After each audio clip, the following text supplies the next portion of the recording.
too terrible. Oh.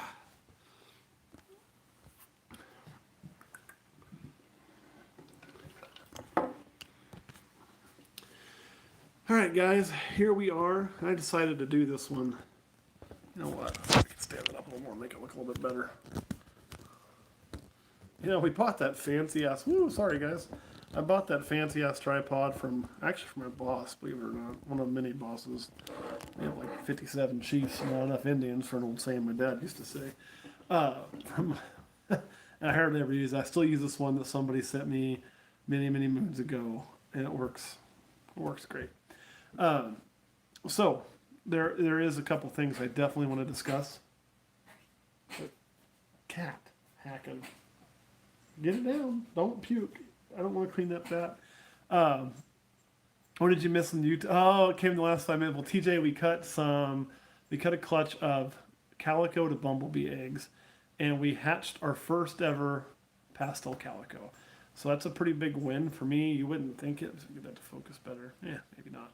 But it was actually a huge win. So it was really good. And that actually wasn't Snyder. That was Max coughing Day for once. And yes, somebody mentioned the Cowboys game. That was a good game. Man, I was worried. Both teams needed that win, and you couldn't ask for a better game. So, congrats on that. Pathology exam at 7 p.m. Lindsay, I don't think it'll be late in the evening, unfortunately, because I do have my camera guy here, and I have to do it when he's here. He wanted to be here for that one too, so we'll see when it's going to be. I don't know. Uh, we may do it pretty early in the day, actually. Although if we do, it's going to set the tone for the whole day. Like if I open that up and right away I know we have a bunch of kinked up messes, I'm going to be pretty upset. Truth be told, if I knew how this year would go, I wouldn't have done that clutch. Oh man, this isn't sweet tea. This is regular tea. What the hell? It's all right. I'll live. And what I mean by that is, man, it's been a little bit of a rough year, and it's you're going to have up and downs. And I ran the numbers, and the numbers aren't that far off, right? They're not that far off. They're about what they were last year. We'll probably finish somewhere around a 94% hatch rate. And that's with that entire clutch going bad on me, which I don't think was something I could do. However, we have had a large number of deformities this year. Even when you throw out the caramels, which was the fault of the caramel, right? We've still had a lot of deformities. You know, in the albino Tofino clutch, once those all came out, which one of them's not all the way out yet, the one that's not all the way out, it's deformed. You know, the other three are perfect, but one has a face deformity similar to the clown from the Caramel Clown clutch. And one of our clowns, I don't know if it's going to necessarily make it. It's been forced to feed a few times, so it didn't want to eat, and it seems to still look piss poor body condition, which is usually a really bad sign that something internally isn't going right. And it also seems like I was hoping it just needed to gain some body control, because you'll get that from some snakes, but every time it flicks its tongue out, it only goes down. So I think it might be a few dominoes short of a full set there, but we'll see. We'll see. That could be true too, Kentucky and Exotics. It's just we'll just have to kind of see when we cut.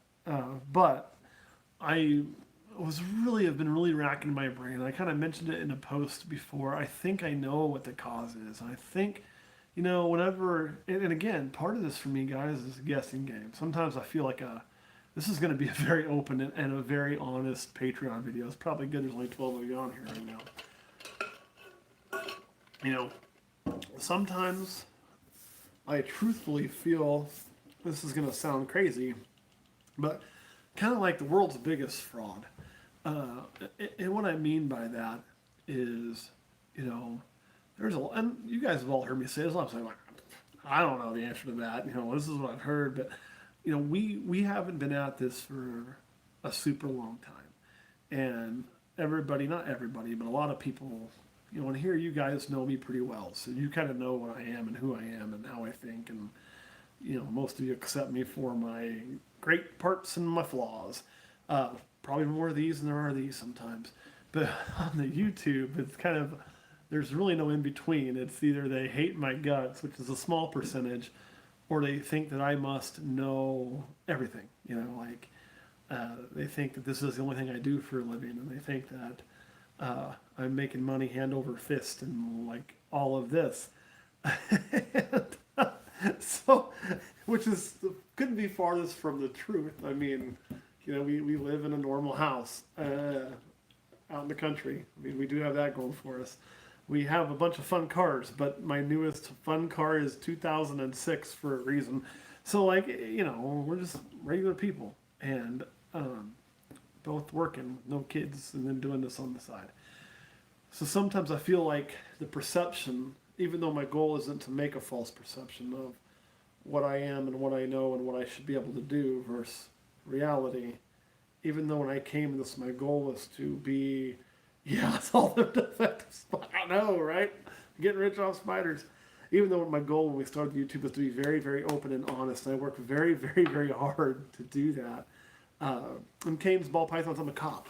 I've been a cop since 2002, and I've worked in law enforcement since 1999.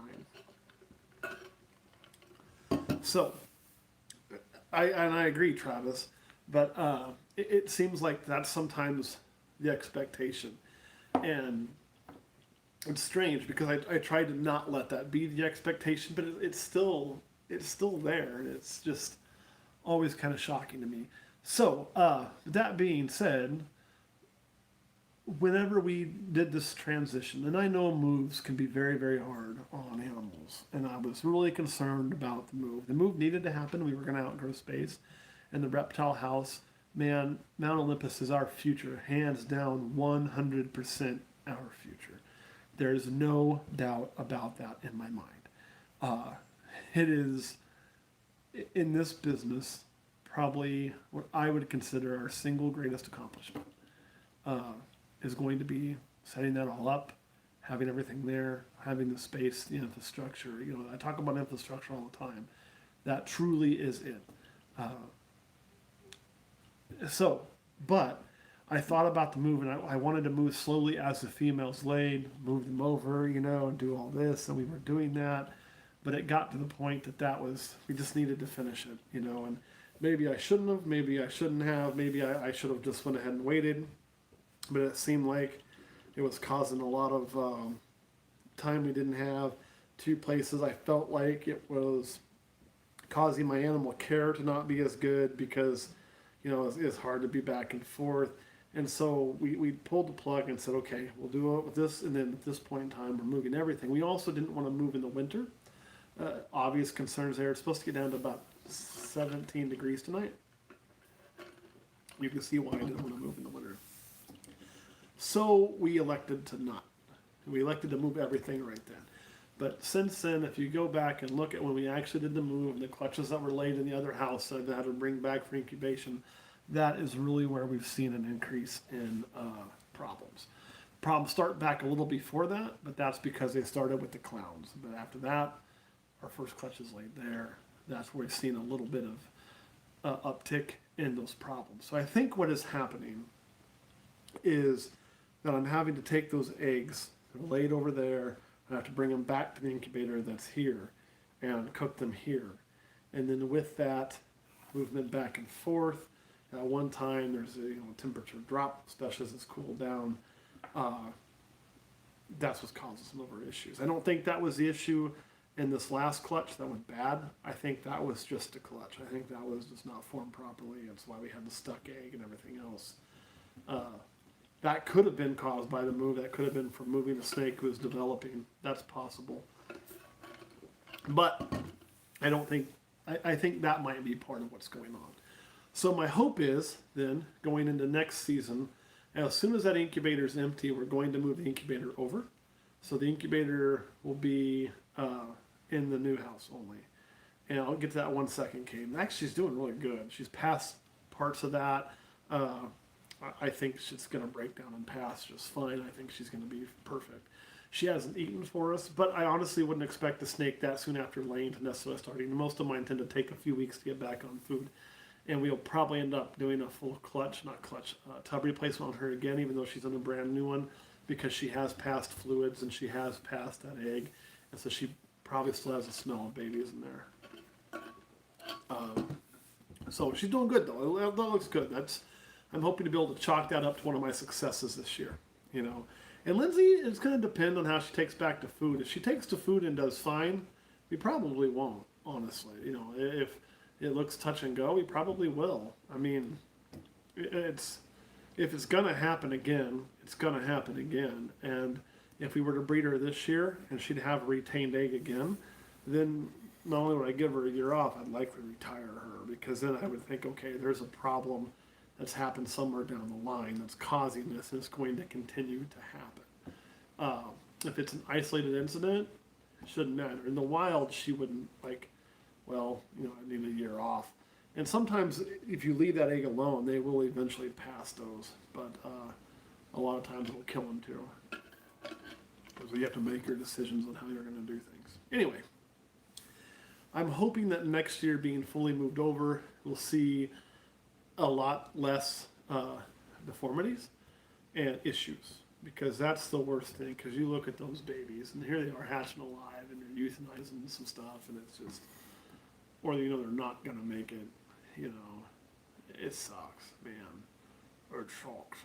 But I think that's what the cause is. So that is what I plan on doing to improve that. You know, and had I known that had been the case, I don't know. Maybe we would have, I don't know how I would have moved that incubator. I mean, maybe we would have just built a second incubator over there, would have probably been the thing to do. Looking back, if I could go back in the Wayback Machine, I'd have just built a second incubator, because I'm going to probably need two down the road anyway, and ran one over there for what was laid there. Then this one would already be empty by now, and drag it over and have two.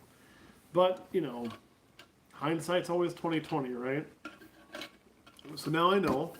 And that would be my suggestion. If you ever find yourself moving into a reptile house, build a second incubator. It's just going to be better.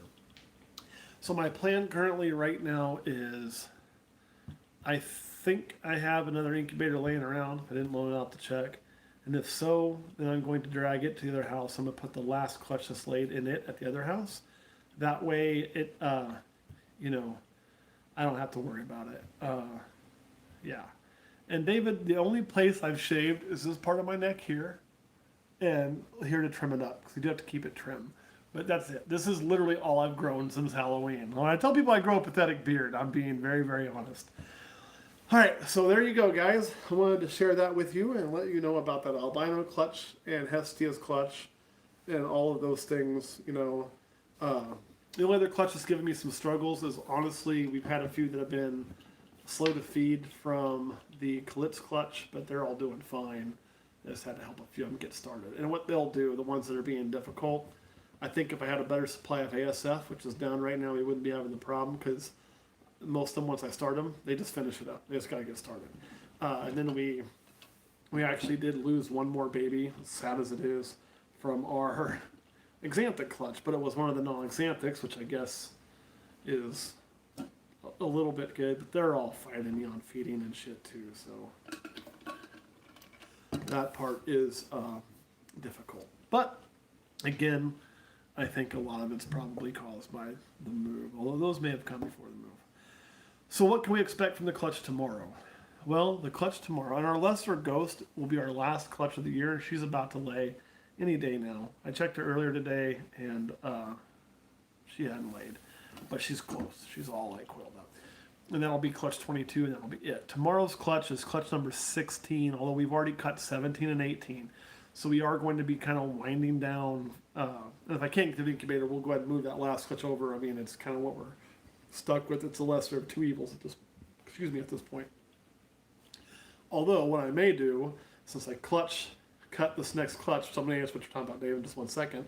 I can move them to the main incubator once they're cut, because development's done at that point, and then I could use that separate small incubator to take over there and run that. Got it. That's what we're going to do. So I can try to avoid any more deformities that way, hopefully. All right. Now, what you can expect from the tomorrow's clutch is I want to say we had 8 eggs laid. We lost one early, so I think we have 7 left, going by memory. I know we've only lost one, but they're all looking good. And that one was lost very early. So either it was not fertile or it was fertile and something was wrong with it. But it still counts in my stats. Damn my stats. And you will get a full breakdown of those at the conclusion of the hatching season. I always share those with you guys. I think it's fascinating, the statistics and then comparing. And, although we're going to be down this year, but we'll still share it. We won't be down too far. I do not track the number of deformities, so I may start after. Notice not this year. Anyway, next or tomorrow's clutch, I expect a possibility of, there's a possibility of normals, okay? Black pastels, bananas, super black pastels, black pastel bananas, and super black pastel bananas. The pairing was a banana black pastel, who is a proven breeder. He's produced several clutches now for me, to a black pastel. So, which is his mother. So there is a relation there, but that's the first relationship. And yeah, and hey, Caitlin Rose, if you need a rack system, you do get a discount through TGR racks with us at 10%. Now, if you're military, I want to say it's 15%, whether you're with me or not. But even if you're not military and you're with us, 10% off. You just got to use our name. Olympus10, it's a discount code, and bam, money saved. So anyway, remember that if that's the one you want. Yes, I want to say that's right. I'd have to run that in there, TJ. But which I'm hoping for. What I'm really hoping for is, of course, a super black pastel banana, because I want an all lavenderish purplish snake, which we would be keeping male or female on that. It's kind of a goal snake for us. But I am hoping, yes, that would be the way to go. So if we get 2, awesome. Now, let's say we get 1 or 2, and let's say they come out perfect. I do think they could be a little bit of a hindrance, but not so much. Now, like if this was more related, I'd be a little more concerned. Like I've told people on the Xanthic clutch, if you buy those, don't buy 2 siblings and breed them. I do want to let people know, hey, that's what made my Xanthics this year was a son back to the mother. So those babies need to be outcrossed. It's time. And we'll be in the same boat with these. If you buy some that's probably due for an outcross. You definitely don't want to do a sib to sib. You could probably get away with it, but I wouldn't recommend it. I think it is time to split those out a little bit. So yeah, it can be, but in this case, I know that the mother and father that made the male that I'm using to breed were not related. So the relationship is just one generation. If that makes any sense. Oh, yeah. It's a hell of a weight, Travis. I will give you that. And I know, man, I heard they hired somebody to help with customer service now, a lady up front. It is. I'll be up front with you guys. It's a bitch of a weight, and it sucks. But they're awesome. And a lot of companies have a weight. And I've seen other companies that use the XPVC, and I've seen the stainless steel. And the stainless steel stuff's really nice too, but the other XPVC ones out there, I just don't think they measure up at all. 12 weeks isn't bad. You guys know how long I've been waiting in them damn cages? And yeah, David, there is a chance to have a female banana. It's funny because they always say those male makers, female makers, and the odds are so slim. But every year I've made 1 female banana. I've been breeding bananas now for, I think, 2 years. So we didn't produce any bananas last year. I have not got her cage yet. I have not got any of the new cages yet. But I've been in contact with Eric, and I do know 1 of 2 dates when they're coming. It depends on a tub shipment he's waiting on, and he has to make a rundown here anyway. So when he makes a rundown of this area, he's going to hand deliver them, and we'll be doing a bunch of shooting with the new ones. It's going to be really awesome. And on those 2 female bananas, we did keep them both. One of them was a crazy combo we hatched this year. The banana calico black pastel blitz was female, and then I have a straight banana female. So it does happen. There's always a chance, but the chances ain't real good. And which kind of sucks because obviously I get a super black pastel banana. I would prefer it to be a female. But if it's a male, then, and if it's perfect, then I'll use it. And I guess the nice thing about it being a male too is if it's got a slight spine kink, it shouldn't affect it too bad. As long as it's not, boy, hopefully too bad. We probably will. We'll probably film several things when we get that. So, yeah, it's going to be awesome. I'm really excited about the cage delivery. So I don't know if I'll go ahead with the cat at the back. So I talked to Eric. Here's what he told me, guys. He told me he redesigned the cages. So with that, they're, I believe, bevel cut, so I call it. I don't know if that's the right term because I'm not a builder. Like the new racks. So they're built to stack and lock on top of each other, which, for the record, is really fucking nice when you're using the venomous cages, right? Because you don't want that shit moving. And the current ones aren't. So he's like, look, and I kind of told him what I was long-term planning on doing. He's like, look, man, the 3 foot you got, I know you're planning on doing like 1 6 foot for a base and stacking like 2 rows of 3 foots on top of it. And she goes, that's not going to work because the old cages will stack on the new cages. I'm like, fuck. So what he did, is he said, but I got you, man. He goes, I got you. So what he had owed us was 1 more 3 foot cage, right? And then 2 6 foot cages and pedestals. So they'd be raised up off the ground. Be really cool. I think, honestly, because I think they were the same gene from the get-go. If they'd have kept them completely separate, there'd have been some slight differences because of lines, but I think it's all the same shit. So what he's sending us, though, is he's like, I know what you were wanting, so I'll tell you what I'm going to do. Instead of sending you 2 6 foots and 1 3 foot, he is bringing me, ready for it? I believe it's 4 6 foots, if I understood it correctly. It may be 3, I have to look. And what that's going to do then is there'll be 2 standard 6 foots, and then to get the 4 3 footers I would have had on top, because I already had the 3 3 footers, right? He's put those 2 other 6 footers with dividers. So you'll have 2 3 foot cages, right? And on 1 6 foot. So with my 4 6 footers, I'll have 2 6 foot cages and 2 6 foot are cut into 3 foot. So that's all 4 3 foots and 2 6 foots. And I'll still have my stack of 3 foots. So we'll have, basically 4 5 6 7 3 foot cages and then 2 6 foot cages. So it is going to give us a lot of space, and then we'll add more eventually to finish that out. So what's going to happen is you guys come here, and again, I'm more worried about the reptile shit than I am getting the kitchen countertops done. Don't tell Question Girl, she wants the countertops done. But when you guys come and you visit, you're going to have some shit to do, and you're also going to have a lot of stuff to see. So in essence, we'll have the reptile zoo still, right? And then we're going to have,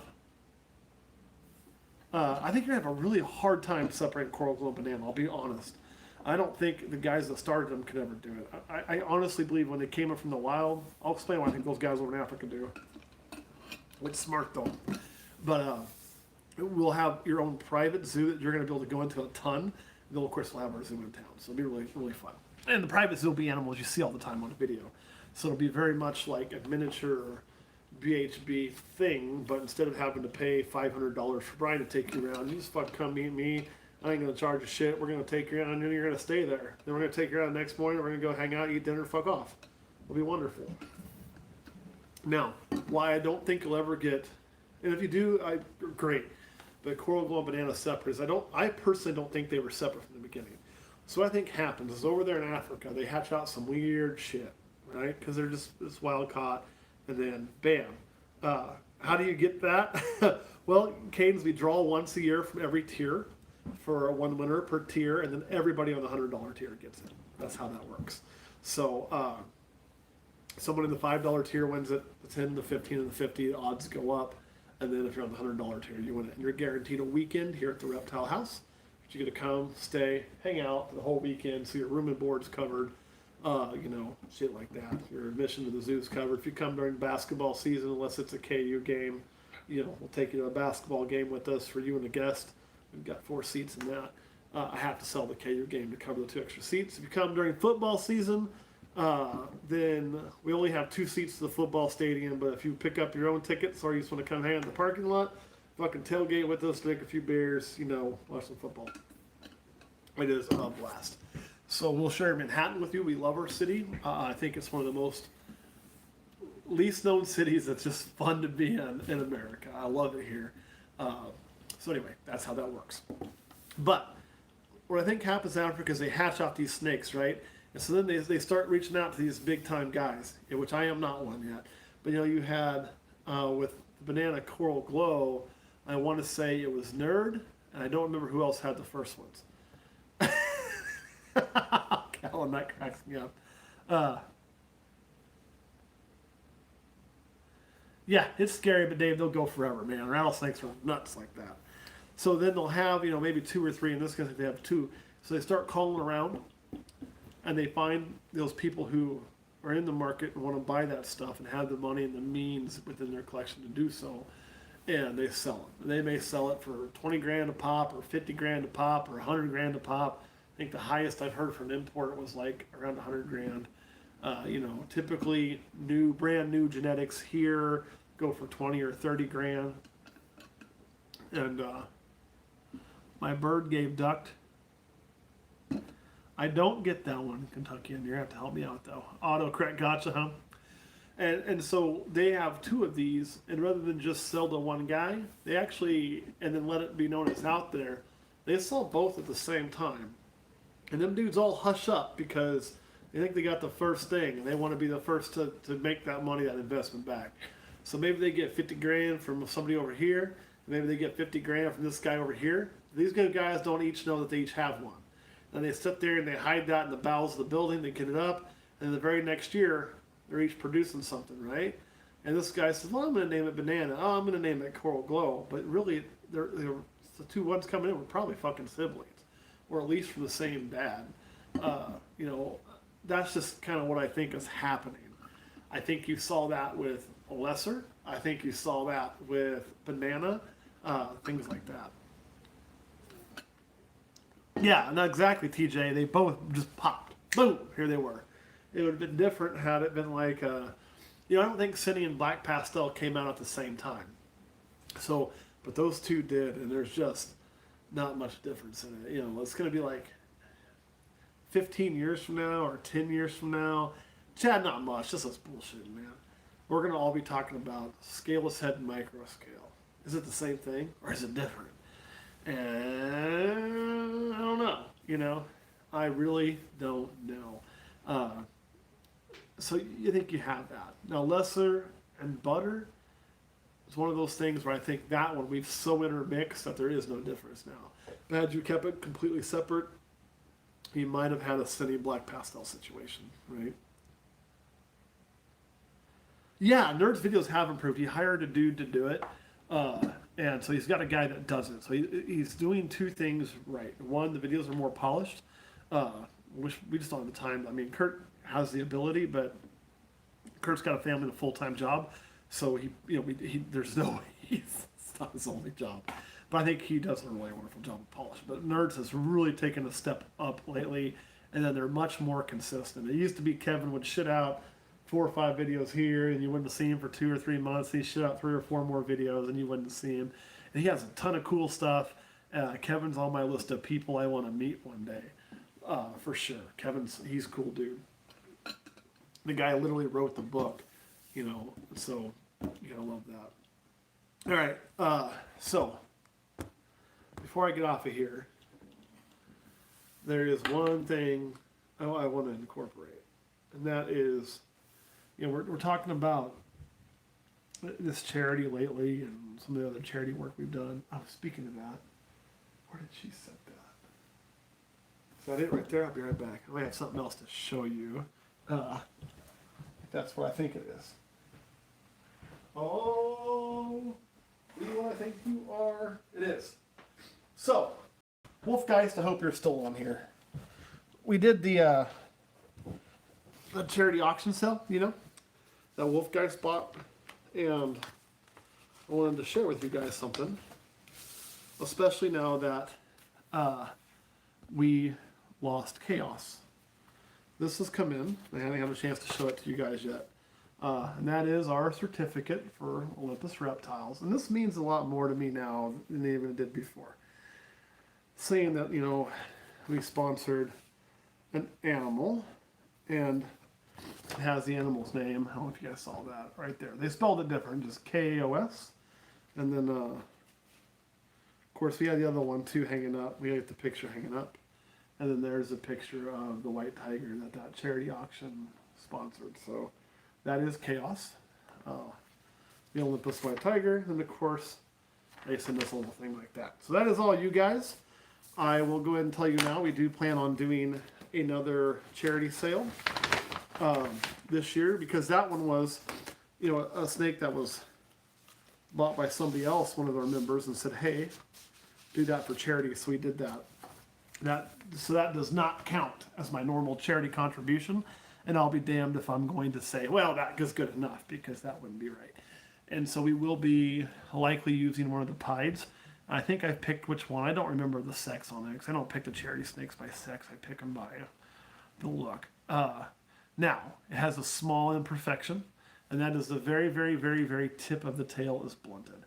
Just ever so slightly. I mean, it's just ever so slightly. It shouldn't affect anything at all. It eats great, and everything else. Yeah, right?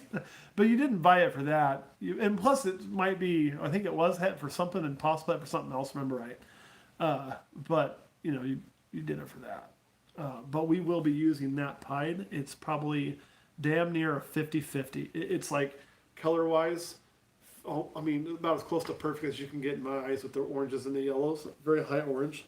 So we'll be using that one this year. So look for that if you want a pied.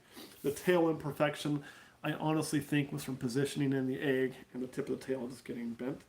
And so I don't think it's going to hurt it at all. I would not hesitate to keep that one. Myself.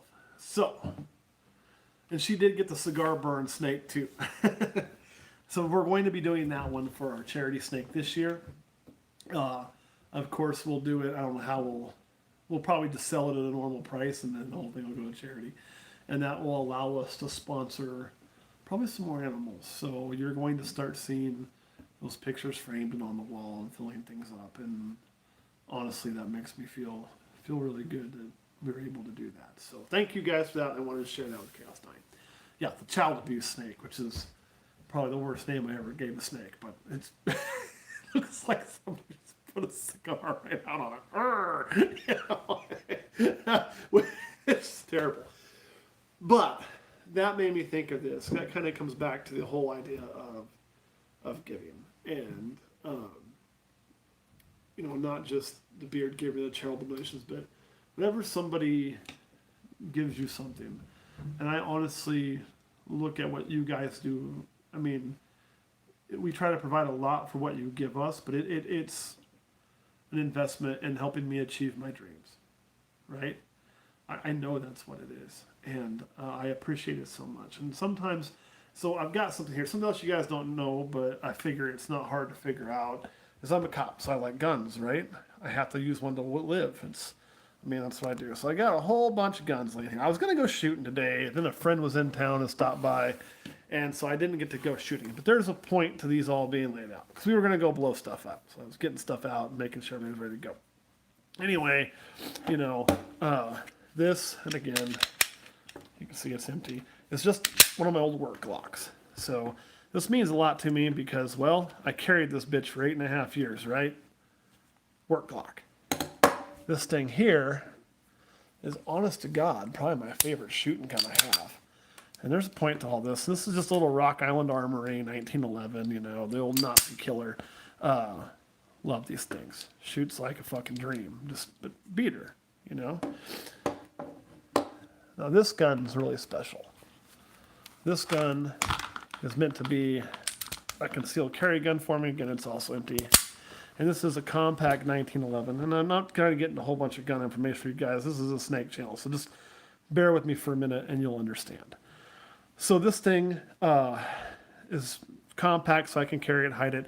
And this one means more than these two, even though this one was by my side to keep me alive in case of bad shit for 8.5 years. No, it's a Citadel, actually, which is really the same as the Rock Island Armory. They own both brands, so it's made in the same factories. But my wife gave me this. This was a wedding present to me from her that I picked out. I was looking, I said, damn, I really like that. And I wasn't going to spend the money on it. And she just said, you know what? we're getting married. This will be my wedding present to you. Because, I mean, she wouldn't have to buy diamonds. She just bought that cool ass snake ring, so she wanted to give me something else. So that means a lot to me. But let me show you the gun that means the most. It's this gun right here. Okay. Also, there's a theme here. You gun guys, lots of 1911s. Empty, right? See, you can't really see daylight. There's a mag in there. That's why you can't see daylight. Mag is empty. Gun is empty. All right. Now, this here is a Springfield a Colt, not a Springfield. I'm having it. It's tired. A Colt 1911. This is a World War II gun that is stamped U.S. Army right there, United States property, built in 1941. So you can imagine exactly, TJ, this is a World War II gun, an original Nazi killer. Here's the thing on this. I was looking for a 1911, okay? And I stopped and talked to a neighbor of mine who's a friend of mine, an older gentleman who lives in the neighborhood, awesome old dude. And he's like, oh, yeah, I got one. I'll come show it to you. So I went into his house, and he showed me this gun. And I said, yeah, I'd love to have it. And we came to a price. And he said, well, let me shoot it a few more times because I want to kind of say goodbye to it. It's like, cool. Next day, I pulled out his cash. I put it away. I went by his house and said, hey, man, I got your money for you whenever you're ready. You just let me know. And it's just sent an envelope. Got your name on it, right? And he said, well, I got bad news for you. I said, oh? And of course, the cop of me is like, shit, that thing's stolen? He goes, I ran the serial number. Go away, Google.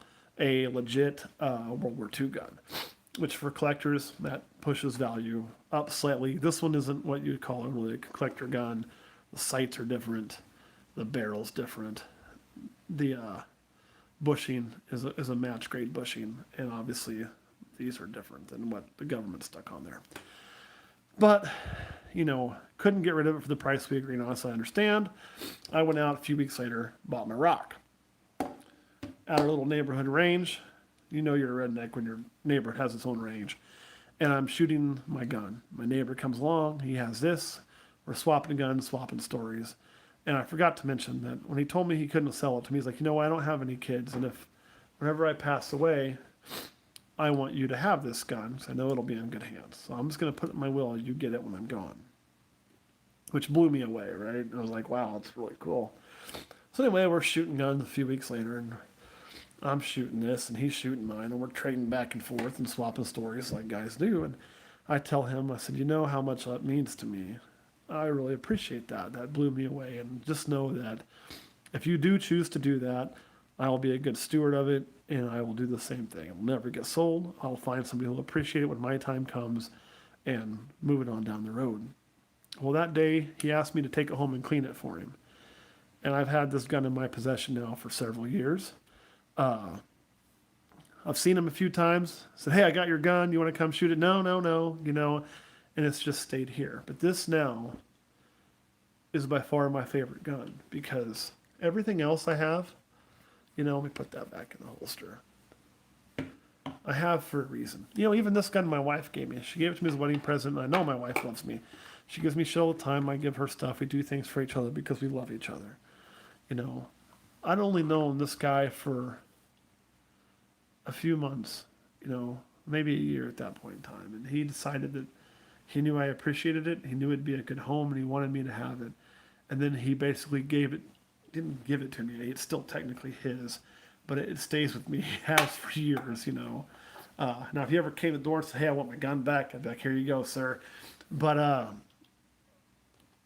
the fact that it's here makes it my favorite. And I haven't changed a thing on it. So much so I haven't replaced the missing screw in the handle. Simply because, I also haven't even bothered to fix the safety. I've left it the same as always. See, it's still empty. And if you turn the safety on, you pull the trigger, the hammer still falls. It needs that spring replaced in there. But anyway, because it was something that somebody gave me for almost no reason. A pure leap of faith, a pure leap of trust. And that always has blown me away. So when we give to places like this charity here or these kids at Christmas or those things, I often think about how stuff like this made me feel. And I wasn't even really in need, you know, I wasn't like hurting or anything. But just that somebody would say, hey, somebody you hardly know would want you to have something like that. And I understand Kentucky. It probably will eventually. So will that screw, but I hate to change anything on those grips. I'll explain in a second. It just means so much, right? That now the grip safety too, for record, the grip safety still works. So like those of you aren't into guns, safety off, trigger won't pull until that's down, then it will. So the grip safety is still fine. But I know kind of that feeling. I couldn't imagine a feeling when it's in need. Now the animals aren't going to feel that way, but the people connected to them most certainly will. So when you're able to do something like that for what you guys do for me, I hope you know how much gratitude that I truly have for each and every one of you.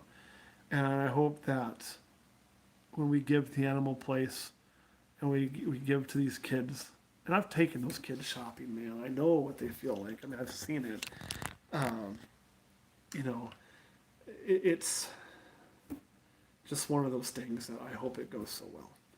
So I wanted to say thank you. I wanted to share that story with you about how the effect of giving to people makes them feel. You know, whether it's small or large, and how you guys tend to make me feel. You're kind of like this. This is my favorite. Like I said, the Olympus Reptiles house is our biggest accomplishment, and that is true. But it wouldn't exist without you guys. And I feel the strongest about Patreon because of what you do. So I just want to be clear on that. And I know we make a difference. I'm glad that we give back. And I hope you guys understand the impact that we have on animal refuges and on these kids and on the other charities we've donated to in the past, our local animal shelter, and somebody suffering from cancer, and the family of, oh my God, why am I drawing the blank? The dude in Missouri that got killed, unfortunately, the ball python breeder. So thank you for all that you do. And that's that. That's all I really got. Now, one thing, Kentucky, and I'll tell you why I don't worry about it so much. One, I don't have kids. And two, I carried this beast around for 9 years. If you ever carry, I still carry a Glock. Every day we're mandated to carry Glocks. And the Glock has never, and I think will never, have any form of external safety. So when you carry one of these, you get really good at finger placement, never being here and always here. And it becomes so second nature. However, after shooting and drawing the 1911 so much, I started getting really good at sweeping my thumb down constantly, like sweeping it down every time I draw. Even on this Glock, I find my thumb coming down to click it off. So it is kind of one of those things. So,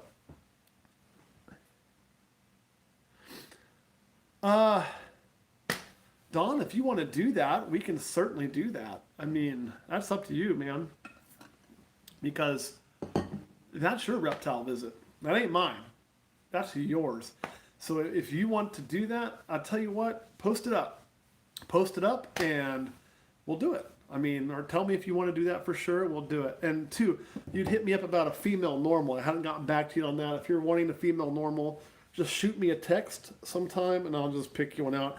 Dude, you've bought enough stuff for me. I'll just tell you, I'll just throw it in your box when you get to do a shipment, right? Just drop it in, send it out. You know what I mean?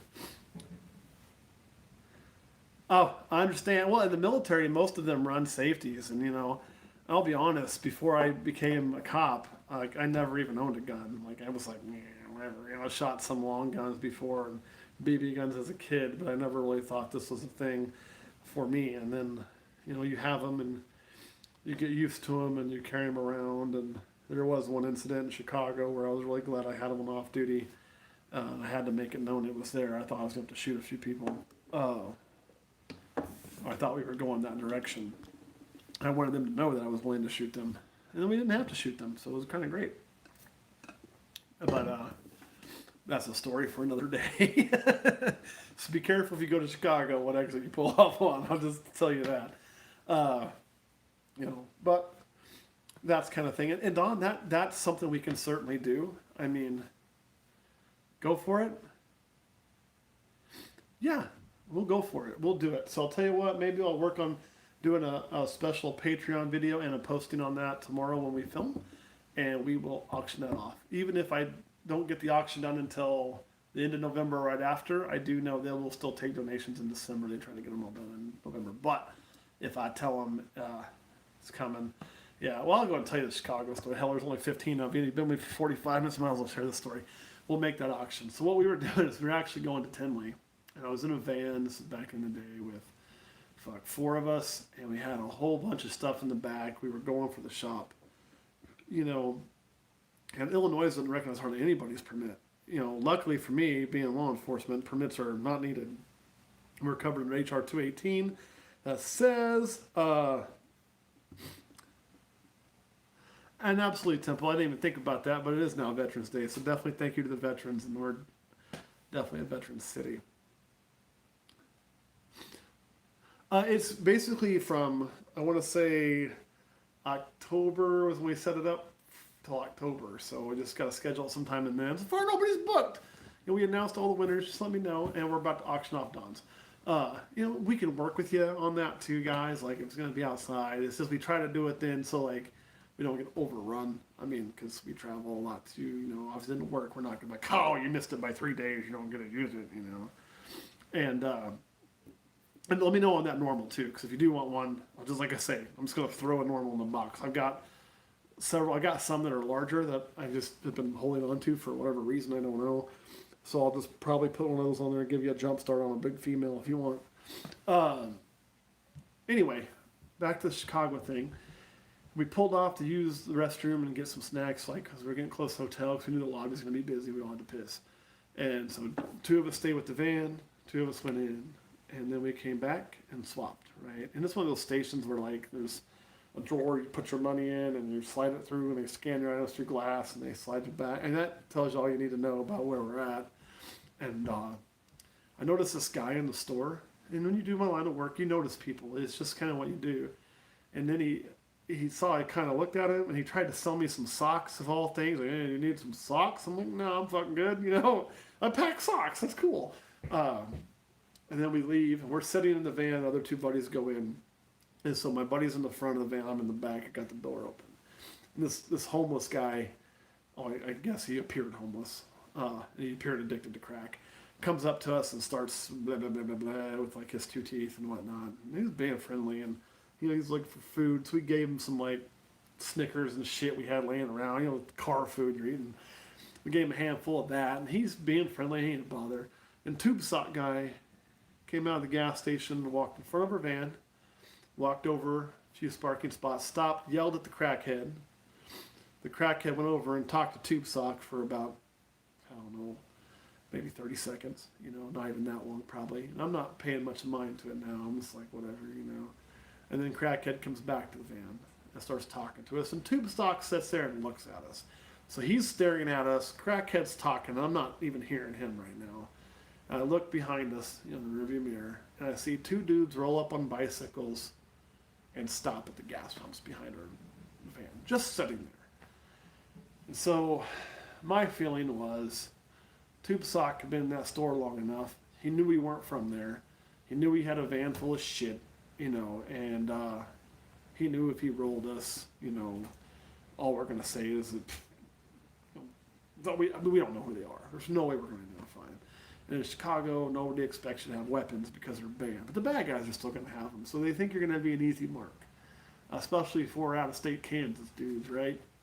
So Crackhead's back there talking to us. So I kind of figure Crackhead's supposed to be there, and he's the one that's going to start everything by dipping out or whatever, or saying something. And then we're going to get bum rushed by the 2 dudes on bikes and Tube Sock.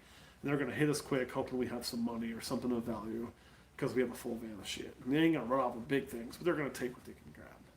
So I'm like, okay, I'm not having this. And so in the pocket of the seat, I had a little Taurus 9mm, and I just pulled it out, looked at the homeless guy, saw his eyes get big, clicked the safety, and stuck it down by my leg. And he just kept on talking. Didn't move, didn't do whatever he's supposed to do. Our 2 guys came out. I said, get in, we need to go. Or like, what? I said, get in, we need to go. They got in the van. The crackhead actually said, you boys have a nice day. I said, you too, sir. And off we went, and we were good. So it worked out well. I think he figured out pretty quick, and it kind of confirmed me his reaction what was going to happen, because he decided not to move. He didn't say, whoa, or anything like that. He just kind of was like, oh, this ain't gonna work out as easy as I thought it was, and this ain't worth a crack rock.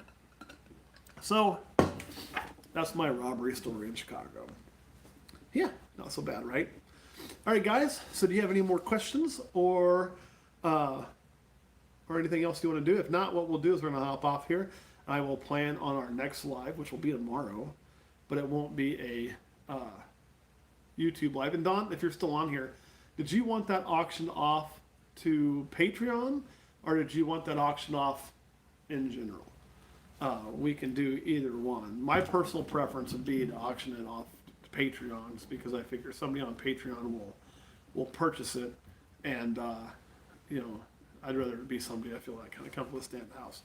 I don't know, Caden, so we probably won't do the auction tomorrow because we'll want to announce that time when we do it. And I expect we'll probably do it not just on a live, but probably on a post. We may announce, but we'll post it like we did the snake, because I feel like that gets better results. Okay, perfect. I just wanted to make sure we were doing it the way you wanted to do since it's your weekend. All right, guys. Anything else before I hop off of here and go get some sleep? No, you like the live? Well, the live's fun, and we'll do our snake specials on live.